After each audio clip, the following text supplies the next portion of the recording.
కలియుగం అంతమయ్యే లోపు వడ్డీతో సహా ఈ అప్పు తీరుస్తానని స్వామి మాటిచ్చారు. అందుకే మనం హుండీలో వేసే కానుకలు ఆ వడ్డీ కింద జమ అవుతాయని చెబుతారు. అందుకే ఆయన్ను వడ్డీకాసులవాడు అని కూడా పిలుస్తారు.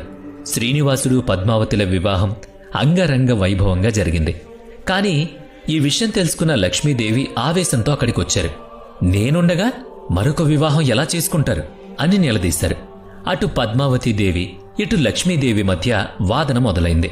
ఆ సమయంలో కలియుగంలో భక్తులను రక్షించడానికి అదే సరైన సమయమని భావించిన శ్రీనివాసుడు ఇక తాను శిలారూపంలో ఉండిపోవాలని నిర్ణయించుకున్నాడు. ఇద్దరు దేవేరులు చూస్తుండగానే స్వామివారు శిలగా మారిపోయారు. ఆ తర్వాత లక్ష్మీదేవి శాంతించి స్వామివారి వక్షస్థలంలో శాశ్వతంగా నిలిచిపోయారు.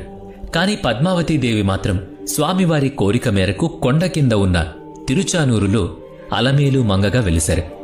అందుకే తిరుమల వెంకన్నను దర్శించుకున్న తర్వాత కింద ఉన్న పద్మావతి అమ్మవారిని దర్శించుకుంటేనే యాత్ర పూర్తవుతుందని అంటారు. అయితే ఇక్కడ ఒక అద్భుతం ఉంది. స్వామివారిలో పురుష లక్షణాలతో పాటు స్త్రీ లక్షణాలు కూడా ఉంటాయి. అంటే ప్రకృతి లక్షణాలు. దీనికి నిదర్శనమే స్వామివారి అలంకరణ. సాధారణ రోజుల్లో పురుష వస్త్రంలో అంటే దోవతీ కట్టే పూజారులు ప్రత్యేక ఉత్సవాల్లో మరియు శుక్రవారం అభిషేకం తర్వాత స్వామివారికి పైభాగంలో చీరను అలంకరిస్తారు. Download ShareChat.